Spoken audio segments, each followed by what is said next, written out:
আসসালামু আলাইকুম। এটিএন বাংলা সংবাদে সবাইকে স্বাগত জানাচ্ছি। আমি শামীমা আক্তার। শুরুতে বিআরবি কেবল সংবাদ শিরোনাম। তিলক ভার্মার স্ট্রাইকে এশিয়া কাপের ফাইনালে পাকিস্তানকে 5 উইকেটে হারিয়ে নবমবারের মতো চ্যাম্পিয়ন ভারত।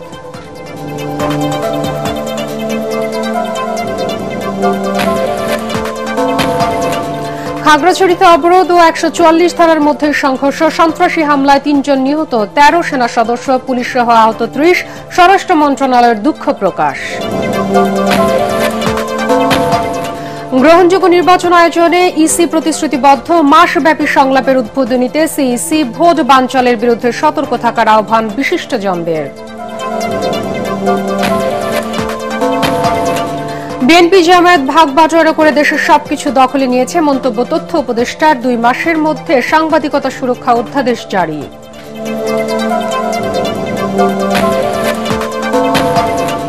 এবং বিমান ভাড়া 13,000 টাকা কমিয়ে আগামী বছরের জন্য সরকারি ব্যবস্থাপনায় 3টি হজ প্যাকেজ ঘোষণা। সর্বনিম্ন খরচ 4,67,000 টাকা নির্ধারণ। এবার খেলার খবর। শুরুতেই এশিয়া কাপ। এশিয়া কাপের রোমাঞ্চকর ফাইনালে পাকিস্তানকে 5 উইকেটে হারিয়ে চ্যাম্পিয়ন ভারত। তিলক ভার্মার ব্যাটে ভর করে পাকিস্তানের বোলিং লাইন আপকে লন্ডভন্ড করে এশিয়া কাপের শিরোপা জিতল ভারত। এছাড়া গ্রুপ পর্ব, সুপার 4 এবং ফাইনাল টানা 3 বারই সালমান আগাদের হারিয়ে মহাদেশীয় শ্রেষ্ঠত্বের মুকুট জিতল সূর্যকুমার যাদবরা। টসে হেরে ব্যাটিং করে মাত্র 146 রানে অল আউট হয় পাকিস্তান। জবাবে 5 উইকেটে 150 রান তুলে জয় পায় ভারত। পরাগ আরমানের রিপোর্ট।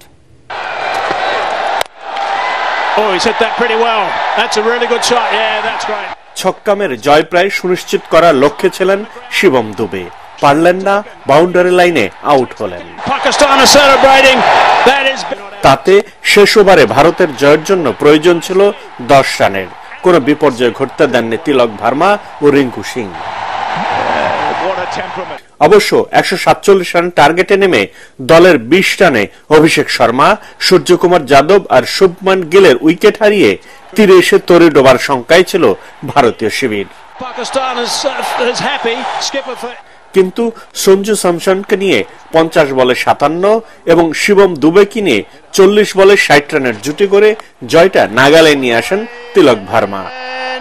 তবে সামান্য পুঁজি নিয়েও পাকিস্তান ফাইনালে যে লড়াইটা করলো তাতে হেলাফেলা করার জবাবটা ভালোভাবে দিলেন সালমান আগারা। এর আগে দুবাই টসে হেরে ব্যাটিং এ নেমে শুরুটা দুর্দান্ত ছিল পাকিস্তানের। পাওয়ার প্লেতে 45 রান তুলে টস জিতে সূর্যকুমার যাদবের ফিল্ডিং নেয়ার সিদ্ধান্তকে প্রশ্নের মুখে ঠেলে দেন সাহিবজাদা ফারহান আর ফকর জামান। 84 রানের জুটি করে ভারতের বোলারদের উদ্বেগটা বাড়িয়ে দেন তারা। এরপর শুরু হয় স্পিন ভেলকি। 57 রানে থাকা সাহিবজাদাকে ফেরান বরুণ চক্রবর্তী। 1 উইকেট হারিয়েই 100 রানের গন্ডি পার হয় পাকিস্তান। কুলদীপ যাদবের বলে 14 রানে কুপকাত সাইম আয়ুব। এরপর উইকেটে যেন মরক লাগে। ভারতের স্পিন ফাঁদে নাস্তানাবুদ সালমান আগার দল। ভরসা হয়ে ওঠা ফকর জামান বরুণের দ্বিতীয় শিকার হওয়ার আগে করেন 46 রান। 17তম ওভারে আরো একবার জাদু দেখান কুলদীপ। টুর্নামেন্টের সর্বোচ্চ উইকেট শিকারী 1 ওভারে তুলে নেন 3 উইকেট। মাত্র 33 রানে 9 উইকেট হারান সালমান আগারা। তাতে 146 রানে অল আউট পাকিস্তান। পরাগ আরমান, এটিএন বাংলা। খাগড়াছড়িতে চলমান অবরোধে পিকেটারদের সাথে আইন শৃঙ্খলা বাহিনীর দফায় দফায় সংঘর্ষে জেলা জুড়ে থমথমে পরিস্থিতি বিরাজ করছে। গুইমারায় দুষ্কৃতিকারীদের হামলায় 3 জন নিহত হয়েছে। সেনাবাহিনীর মেজর, পুলিশ সহ আহত হয়েছে অন্তত 30 জন। 144 ধারার মধ্যেই এই সহিংসতার ঘটনা ঘটে। এ ঘটনায় জড়িতদের ছাড় দেয়া হবে না জানিয়ে ব্যবস্থা নেওয়ার আগ পর্যন্ত সবাইকে শান্ত থাকার অনুরোধ জানিয়েছে স্বরাষ্ট্র মন্ত্রণালয়। খাগড়াছড়ি থেকে আবু দাউদের পাঠানো তথ্য ছবিতে আরো জানাচ্ছেন আশিকুর রহমান। পাহাড়ি এক কিশোরীকে দলবদ্ধ ধর্ষণের ঘটনায় অবরোধ সংঘর্ষে অশান্ত হয়ে উঠেছে পার্বত্য জেলা খাগড়াছড়ি। শনিবার দুপুর থেকে খাগড়াছড়ি পৌরসভা, সদর উপজেলা ও গুইমারা উপজেলায় অনির্দিষ্টকালের জন্য 144 ধারা জারি করা হয়। তবে রোববার সকাল থেকে জেলার খাগড়াছড়ি চট্টগ্রাম সড়কের গুইমারা খাদ্য গুদাম এলাকায় ব্যারিকেড দিয়ে অবরোধ করে পিকেটাররা। এ সময় আইন শৃঙ্খলা বাহিনীর সদস্যদের সাথে তাদের উত্তেজনা দেখা দেয়। ঘটনার এক পর্যায়ে সহিংসতায় রূপ নেয়। উপজেলার কয়েকটি সরকারি দপ্তর এবং রামসু বাজারে বেশ কয়েকটি দোকানপাট ও বসতবাড়িতে আগুন দেয় পিকেটাররা। উত্তেজনা ছড়িয়ে পড়লে পরিস্থিতি নিয়ন্ত্রণের চেষ্টা করে সেনাবাহিনী। এ সময় দুষ্কৃতিকারীদের হামলায় ৩ জন নিহত এবং সেনাবাহিনী পুলিশ সদস্য সহ বেশ কয়েকজন আহত হয়। তবে নিহতদের পরিচয় এখনও নিশ্চিত হওয়া যায়নি। এদিকে হতাহতের ঘটনায় গভীর দুঃখ প্রকাশ করে বিবৃতি দিয়েছে স্বরাষ্ট্র মন্ত্রণালয়। একই সাথে জড়িতদের ছাড় দেয়া হবে না জানিয়ে ব্যবস্থা নেয়ার আগ পর্যন্ত সবাইকে শান্ত থাকার অনুরোধ জানানো হয়েছে। এর আগে দুপুরে ডিসি অফিসে আইন শৃঙ্খলা পরিস্থিতি নিয়ে জরুরি বৈঠকে বসেন পার্বত্য চট্টগ্রাম বিষয়ক মন্ত্রণালয়ের উপদেষ্টা সুপ্রদীপ চাকমা। এ সময় উদ্ভূত পরিস্থিতিতে সবাইকে শান্ত থাকার আহ্বান জানান। আমাদের পুলিশের অভাব নাই, সেনাবাহিনীর অভাব নাই, ডিজিবির অভাব নাই এবং এভিয়েটের অভাব নাই, অন্যান্য ইয়ের অভাব নাই, বা use all necessary use it. কারণ আমরা কোনো অবস্থাতে চাই না প্রাণহানি, কোনো অবস্থাতে চাই না পার্বত্য চট্টগ্রামের এই যে ইয়েগুলি যেগুলি হচ্ছে এই দুর্নামটা অন্তত সরকার চায়। অন্যদিকে দুর্গাপূজা শুরু হলেও এ ঘটনার পর গুইমারার পূজা মণ্ডপগুলোতে মানুষের উপস্থিতি নেই বললেই চলে। খাগড়াছড়ি পুলিশ সুপার জানিয়েছেন, পরিস্থিতি এখন স্বাভাবিক ও শান্ত রয়েছে। সতর্ক অবস্থানে রয়েছে আইন শৃঙ্খলা রক্ষাকারী বাহিনীর সদস্যরা। Bureau report, ATN Bangla. একটি অবাধ, সুষ্ঠু এবং গ্রহণযোগ্য নির্বাচন আয়োজনে নির্বাচন কমিশন প্রতিশ্রুতিবদ্ধ বলে জানিয়েছেন প্রধান নির্বাচন কমিশনার এএমএম নাসির উদ্দিন। রাজধানীর আগারগাঁও নির্বাচন কমিশনের সম্মেলন কক্ষে সুশীল সমাজের প্রতিনিধিদের সংলাপের শুরুতেই তিনি কথা বলেন। জানান, জোরে সোরে আগামী নির্বাচনের প্রস্তুতি নিচ্ছে কমিশন। এআই এর মাধ্যমে প্রোপাগান্ডা ছড়িয়ে কেউ যাতে নির্বাচনকে বাধাগ্রস্ত করতে না পারে সেজন্য কমিশনকে সতর্ক করেন সুশীল সমাজের প্রতিনিধিরা। রিপোর্ট আদ্দিন সজীবের। ত্রয়োদশ জাতীয় সংসদ নির্বাচনকে সামনে রেখে অংশীজনদের সঙ্গে সংলাপ শুরু করল নির্বাচন কমিশন। প্রথম দিনে সুশীল সমাজের প্রতিনিধিদের সঙ্গে আলোচনার টেবিলে কমিশন শুরু হয় সকাল 10:30টায়। স্বাগত বক্তব্যে প্রধান নির্বাচন কমিশনার এএমএম নাসির উদ্দিন বলেন, এই মতবিনিময় কেবল একটি আনুষ্ঠানিকতা নয়, অবাধ ও সুষ্ঠু নির্বাচন আয়োজনে রাখবে গুরুত্বপূর্ণ ভূমিকা। আমরা এই কাজটা খুব জোরে জোরে হাত দিয়েছি। আইটি সাপোর্টের পোস্টার অনেক পরীক্ষা নিরীক্ষা করে আমাদের এক্সপার্টদের অপিনিয়ন নিয়ে আমরা একটা অপশন বের করেছি বিশেষজ্ঞদের সহায়তায়। আউট অফ কান্ট্রি ভোটিং যেটা, সেটার একটা ব্যবস্থা আমরা হাতে নিয়েছি। আমরা যারা বন্দি অবস্থায় আছে, হাজতে হাইওয়ে বাসী আছে, তারা ভোট দেওয়ার সুযোগ পায় না, তাদেরকে আমরা রিপোর্ট করবো। অনেক সরকারি কর্মচারী আছেন, দেশের বিভিন্ন জায়গায় পোস্টেড থাকেন, ডিউটিতে থাকেন, সংলাপ এবার একটু দেরিতে শুরু হলেও সমস্যা হবে না জানিয়ে সিসি বলেন, একটি গ্রহণযোগ্য নির্বাচন আয়োজনে যথাসাধ্য কাজ করছে কমিশন। আমরা আইন সংশোধন, কন্ডাক্ট সংশোধন থেকে আরম্ভ করে একটা আইন আমরা সংশোধনের কাজ করেছি। আমাদের প্রক্রিয়ামেন্টের বিষয়টি এগিয়ে গেছে। মোটামুটি এই নির্বাচন অনুষ্ঠানটা সুষ্ঠু এবং সুন্দরভাবে করার জন্য পরে একে একে বক্তব্য রাখেন সুশীল সমাজের প্রতিনিধিরা। দেশের বর্তমান আইন শৃঙ্খলা পরিস্থিতির চিত্র তুলে ধরে তারা বলেন, নির্বাচন ব্যাহত করার যে কোনো ষড়যন্ত্র মোকাবেলায় সতর্ক থাকতে হবে। প্রশাসন এবং আইন শৃঙ্খলা সেটা কিন্তু ভঙ্গুর, ফ্রাজাইল নাই, সেটাকে কিভাবে রিস্টোর করে কাজ করবেন, বড় চ্যালেঞ্জ কিন্তু এটা। সোশ্যাল মিডিয়া কিন্তু নির্বাচন হওয়ার আগে থেকেই অনেক উত্তেজনা তৈরি করে ফেলবে। তো সেই ক্ষেত্রে এই সোশ্যাল মিডিয়াকে মিসইনফরমেশন বলেন, ডিসইনফরমেশন বলেন, AI generated false fake, deep fake বলেন, এগুলো কন্ট্রোল করার জন্য বা এগুলোকে অ্যাড্রেস করার জন্য আমাদের কি মেকানিজম আমাদের হাতে আছে। দুপুরের পরে শিক্ষাবিদদের সঙ্গেও মতবিনিময় করে এসে আইটি সাপোর্টেড পোস্টাল ব্যালটের যে একটা পরীক্ষামূলক পদক্ষেপ যেটা নিচ্ছেন, সেটারও খুব আছে, কিন্তু এগুলি প্রত্যেকটার ব্যাপারে সাবধানতা দরকার। এআই ব্যবহার করে ফেক জিনিস তৈরি করা, ফেক ইমেজ তৈরি করা, এবং প্রতিদিন এই ঘটনাটা ঘটছে, যেটা আমরা অলরেডি দেখেছি যে এটা শুরু হয়ে গেছে নির্বাচনকে কেন্দ্র করেও শুরু হয়ে গেছে। পোস্টাল ব্যালটের ক্ষেত্রে আপনি যে প্রযুক্তি ব্যবহার করেন, যাতে এটা নিশ্চিত হয় যে জিনিসটা এই।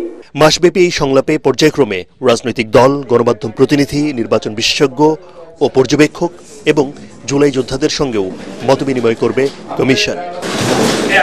আদ্দিন সজীব, এটিএন বাংলা, ঢাকা। বিএনপি জামায়াত ভাগবাটোয়ারা করে দেশের সবকিছু দখল করে নিয়েছে বলে মন্তব্য করেছেন তথ্য উপদেষ্টা মাহফুজ আলম।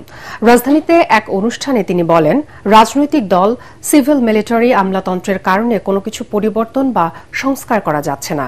2 মাসের মধ্যে সাংবাদিকতা সুরক্ষা অধ্যাদেশ পাশ হবে জানিয়ে উপদেষ্টা আরও বলেন, সবাই এখন চেয়ে আছে পরবর্তী সরকারের দিকে। এমদাদুল্লাহ বাবুর রিপোর্ট। গণমাধ্যমের স্বনিয়ন্ত্রণ ও অভিযোগ ব্যবস্থাপনা বিষয়ে এই গোলটেবিলের আয়োজন করে গবেষণা প্রতিষ্ঠান centre for governance studies CGS। এতে গণমাধ্যম সংস্কারে দেয়া সুপারিশগুলো সরকার এখনো বাস্তবায়ন না করায় হতাশা জানান এ সংক্রান্ত সংস্কার কমিশনের প্রধান কামাল আহমেদ। আমরা তো আশা করেছিলাম, আমি বলেছিলাম আপনার সাথে যখন আলোচনা হয়েছে, প্রধান উপদেষ্টার কাছে বলেছি, সবাইকে বলেছি যে সমস্ত বিষয়ে নীতিগত সিদ্ধান্ত নেওয়া দরকার, আইন প্রণয়নের দরকার হবে না, সে সমস্ত বিষয়ে আপনারা খুব সহজেই নিজেদের মধ্যে আলাপ আলোচনা করে, খুব বেশি চাইলে সম্পাদক এবং মালিকদের সাথে আলোচনা করে, ইউনিয়নগুলোর সাথে আলোচনা করে আপনারা আদেশ জারি করে দিতে পারেন, নীতিমালাগুলো হালনাগাদ করে দিতে পারেন। অনুষ্ঠানে তথ্য উপদেষ্টা মাহফুজ আলম জানান, গণমাধ্যম সংস্কার কমিশনের দেয়া দ্রুত বাস্তবায়নযোগ্য 13টি সুপারিশের বিষয়ে কাজ করছে সরকার। আমার গতি কখন চলে যাবে সেটা নিয়ে ক্রাইসিস। আরেকটা ক্রাইসিস হচ্ছে যে গত 1 মাস ধরে গুঞ্জন শোনা যাচ্ছিল মিডিয়া পাড়া এখানে ওখানে যে ছাত্র উপদেষ্টারা নেমে যাবেন, এবং আমি আপনাদেরকে বলি ছাত্র উপদেষ্টারা নেমে যাবেন। ছাত্র উপদেষ্টাদের দপ্তর কাজ করা বন্ধ করে দিয়েছে গত 1 মাস। মানে কাজ স্লো হয়ে গেছে। আপনার পরবর্তী সরকারের অপেক্ষায় সবাই, আমলারা পরবর্তী সরকারের অপেক্ষায়, বিজনেসম্যানরা পরবর্তী সরকারের অপেক্ষায়, আপনারাও হয়তো পরবর্তী সরকারের অপেক্ষায় আছে। তো বিষয় হচ্ছে যে আমি তো এই পরিস্থিতিতে আমাদের জন্য কঠিন করে ফেলা হয়েছে। পত্রিকা মালিকদের সংগঠন নোয়াবের অসহযোগিতার কারণে নবম ওয়েজ বোর্ড বাস্তবায়ন সম্ভব হয়নি বলেও জানিয়েছেন তিনি। আমরা যখন ক্ষমতা আসলাম, দায়িত্ব নিলাম, তখন বিএনপি জামাতের লোকরা এসে বললো কি, বা আরো দলের লোকরা আসলে অত লোকজন নাই, এই 2-4টারই আছে, তো ওরা এসে বললেন যে একটু যে ফেয়ার হইতে হবে। তো বিসি নিয়োগ হইল 10 জন বিএনপির, 3 জন জামাতের হইল। তারপরে ধরেন আরো এরকম জামাতের যদি বিসি না হয়, প্রবিসিটা জামাতের হইল, অ্যাডমিনটা কে নিবে এটা নিয়ে কাড়াকাড়ি হইল। তো এগুলো আমার চোখের সামনে ঘটছে।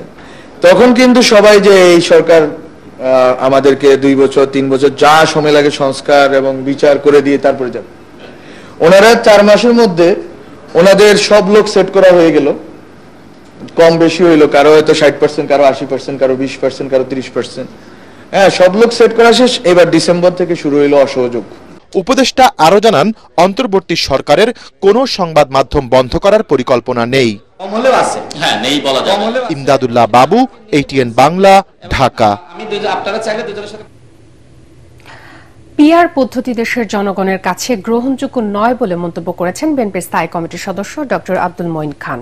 রাতে নারায়ণগঞ্জের আমলাপাড়া সার্বজনীন দুর্গাপূজা মণ্ডপ পরিদর্শনে গিয়ে সাংবাদিকদের প্রশ্নের জবাবে তিনি একথা বলেন। এ সময় মঈন খান আরও বলেন, দেশের মানুষ 1 ম্যান 1 ভোট পদ্ধতিতে অভ্যস্ত। তারা জানতে চায় কোনো দল নয়, বরং কোন প্রার্থীকে ভোট দিচ্ছে। এখানে সবাই সুখে শান্তিতে বসবাস করবে পাশাপাশি, এবং যার যার ধর্ম এবং কৃষ্টি তারা ঠিক সমানভাবে তারা পালন করবে।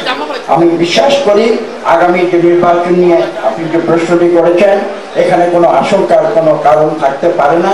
আমরা বাংলাদেশ সৃষ্টি হয়েছিল গণতন্ত্রের জন্য, গণতন্ত্রকামী মানুষ, এবং আমরা মানুষের সমান অধিকার, মৌলিক অধিকারে বিশ্বাস করি। সেই বিশ্বাসে আমরা যতক্ষণ অটুট থাকবো, তখন বাংলাদেশের ঐক্য কেউ রোধ করতে পারবে।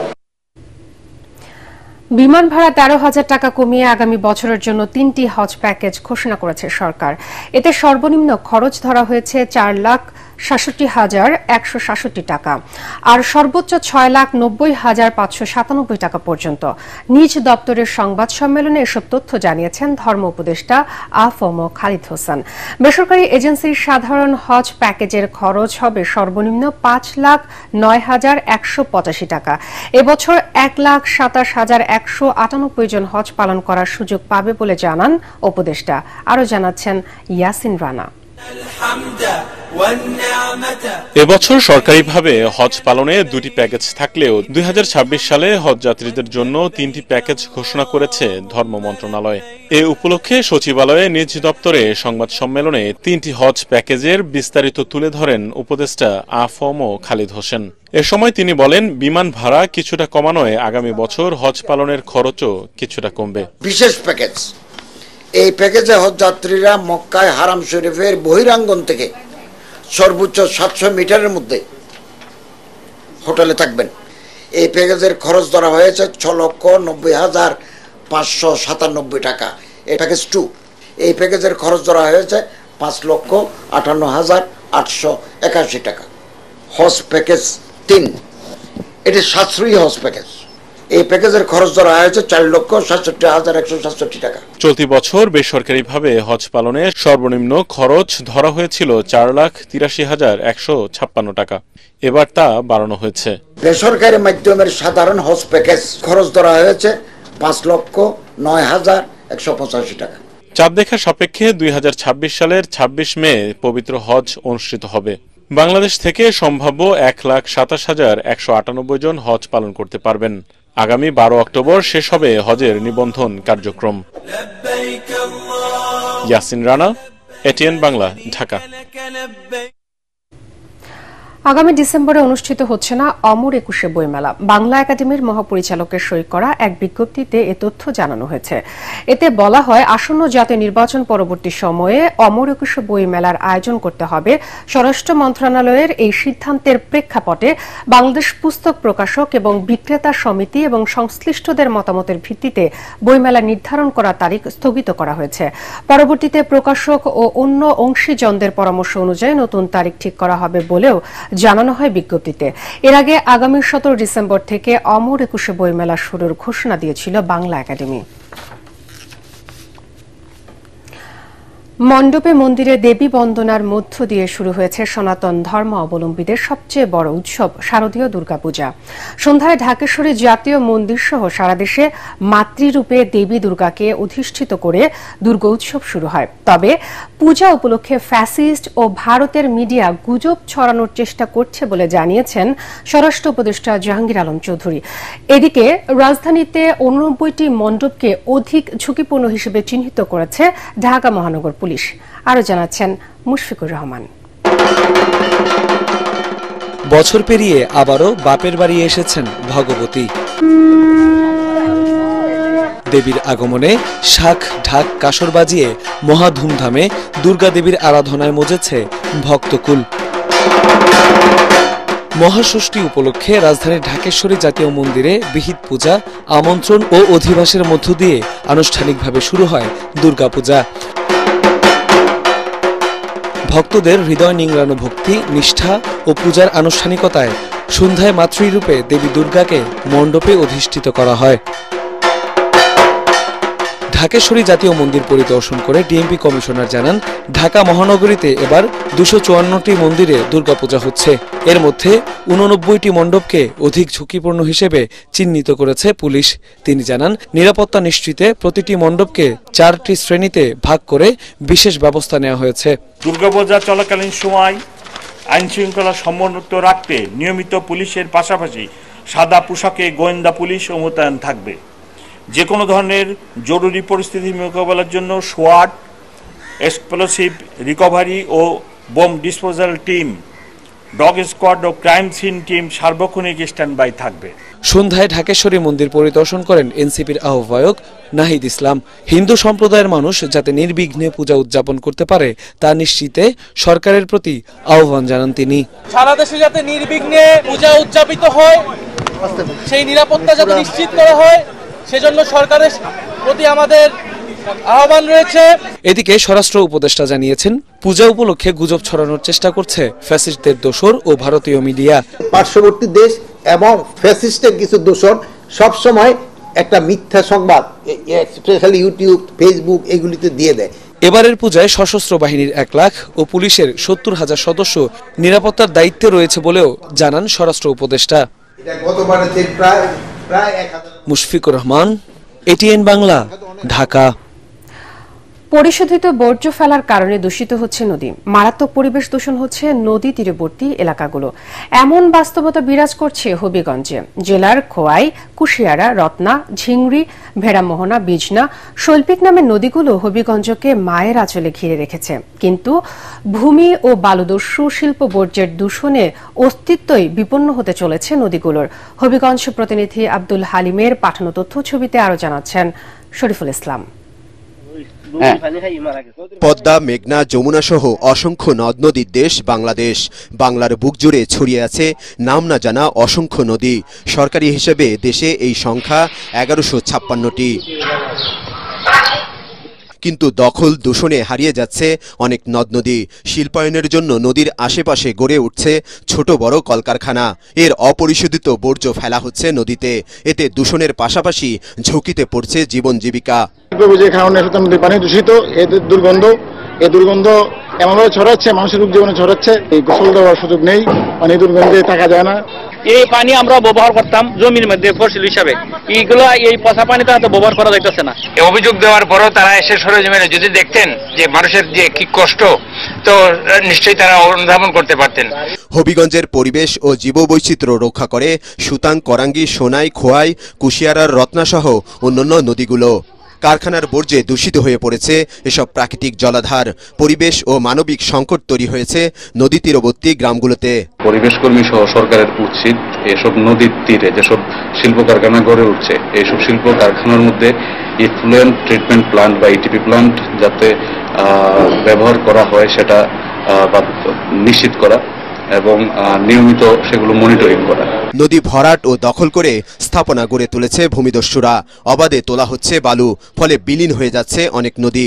অনিয়ন্ত্রিত কোনো কলকারখানা দেশের উন্নয়ন নয়, বরং ধ্বংস ডেকে আনতে আমরা মনে করি যে দ্রুততার সঙ্গে সুতাং নদীকে দূষণমুক্ত করে কলকারখানাগুলোকে নিয়ন্ত্রণে এনে আইনের আওতায় এনে তাদের বিরুদ্ধে জেল, জরিমানা সহ শাস্তিমূলক ব্যবস্থা গ্রহণ করা হবে। নদ নদী ও পরিবেশ রক্ষায় এখনই যথাযথ পদক্ষেপ না নিলে সারা দেশের পরিবেশ প্রতিবেশ হুমকিতে পড়বে বলে আশঙ্কা বিশেষজ্ঞদের। Bureau report, ATN Bangla. এবার আন্তর্জাতিক সংবাদ।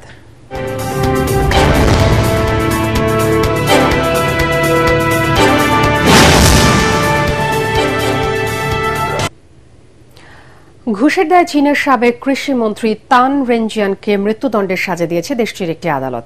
স্থানীয় সময় রোববার চীনের জিলিং প্রদেশের একটি আদালতে এই রায় ঘোষণা করা হয় বলে দেশটির রাষ্ট্রীয় বার্তা সংস্থা সিনহুয়ার এক প্রতিবেদনে জানানো হয়।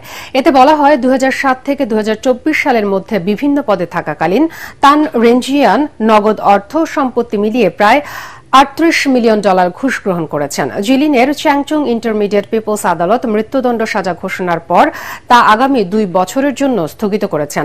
আদালত বলেছেন, নিজের অপরাধ স্বীকার করে নেয় তাঙের সাজা কার্যকর 2 বছর স্থগিত থাকবে। হযরত শাহজালাল আন্তর্জাতিক বিমানবন্দরের আবাসিক এলাকায় অবস্থিত দুর্গা মন্দিরের 5 দিন ব্যাপী শারদীয় দুর্গোৎসবের উদ্বোধন করা হয়েছে। সিভিল এভিয়েশন সার্বজনীন দুর্গাপূজা উদযাপন পরিষদের আয়োজনে পূজার উদ্বোধন করেন বেসামরিক বিমান পরিবহন এবং পর্যটন মন্ত্রণালয়ের সচিব মিস নাসরিন জাহান। অনুষ্ঠানে বিশেষ অতিথি ছিলেন বেসামরিক বিমান চলাচলের ভারপ্রাপ্ত chairman air commodore Abu Saeed Mehboob Khan, অতিরিক্ত সচিব ও বেসামরিক বিমান চলাচল কর্তৃপক্ষের সদস্য SM লাবলুর রহমান। উদ্বোধনী অনুষ্ঠানে সভাপতিত্ব করেন বেসামরিক বিমান চলাচল কর্তৃপক্ষের পরিচালক ও মন্দির কমিটির সভাপতি প্রশান্ত কুমার চক্রবর্তী। এবার খেলার খবর।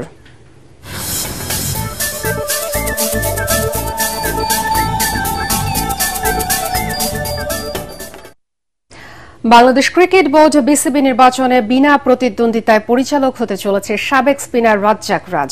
মনোনয়নপত্র নেওয়া 60 জনের মধ্যে 51 জন জমা দিয়েছে। এর মধ্যে জেলা ও বিভাগের ক্যাটাগরি 1-এর 25টি মনোনয়নপত্রের মধ্যে 18টি জমা পড়েছে।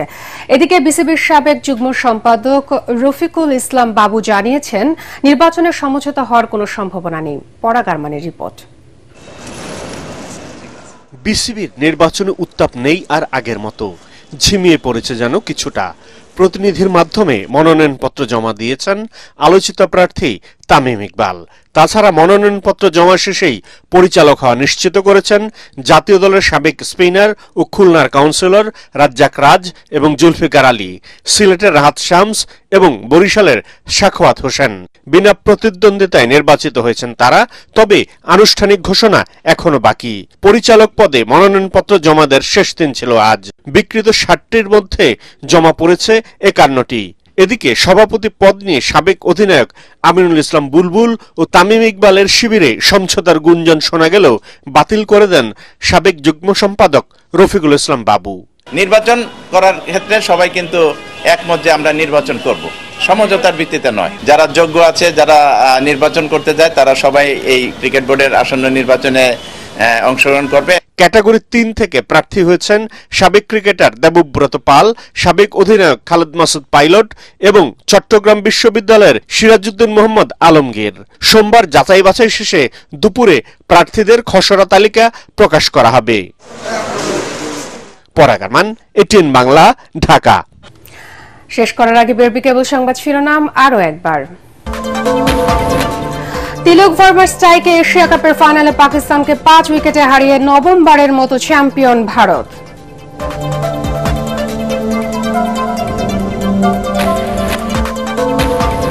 খাগড়াছড়িতে অবরোধ ও 144 ধারার মধ্যে সংঘর্ষ, সন্ত্রাসী হামলায় 3 জন নিহত, 13 সেনা সদস্য, পুলিশ সহ আহত 30। স্বরাষ্ট্র মন্ত্রণালয়ের দুঃখ প্রকাশ। গ্রহণযোগ্য নির্বাচন আয়োজনে ইসি প্রতিশ্রুতিবদ্ধ, মাসব্যাপী সংলাপের উদ্বোধনীতে সিইসি। ভোট বানচালের বিরুদ্ধে সতর্ক থাকার আহ্বান বিশিষ্টজনদের। বিএনপি জামায়াত ভাগ বাটোয়ারা করে দেশের সবকিছু দখলে নিয়েছে মন্তব্য তথ্য উপদেষ্টার। 2 মাসের মধ্যে সাংবাদিকতা সুরক্ষা অধ্যাদেশ জারি।